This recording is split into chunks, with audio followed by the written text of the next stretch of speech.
S S P Shikarpur شائزیب چاچڑ کی ہدایات کے تحت ضلع میں زیرو ٹالرنس پالیسی کے تحت ایک خصوصی کریک ڈاؤن جاری ہے۔ اس سلسلے میں تھانہ لکی غلام شاہ پولیس نے 2 الگ الگ مقامات پر اہم کامیاب کارروائیاں کی، جس میں مختلف مقدمات میں مطلوبہ 4 اشتہاری جو ابدار گرفتار کیے گئے۔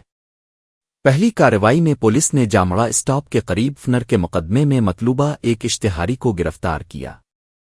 دوسری کارروائی میں پولیس نے انتشار اور جھگڑے کے مقدمات میں نامزد 3 اشتہاری جوابداروں کو اسٹاپ سے پکڑ لیا۔ گرفتار شدہ افراد کی شناخت غلام اکبر شر، راجہ شر، علی مراد شر اور امداد شیخ کے نام سے ہوئی ہے۔ دونوں کارروائیاں ڈی ایس پی لکی غلام شاہ محمد علی سومرو کی نگرانی میں S H O Jahangir Chandio اور پولیس پارٹی نے انجام دی ہے۔ گرفتار افراد کے خلاف مزید قانونی کارروائی جاری ہے اور شکارپور پولیس ضلع سے مجرموں کے خاتمے کے لیے اپنی زیرو ٹالرنس پالیسی پر سختی سے عمل پیرا ہے۔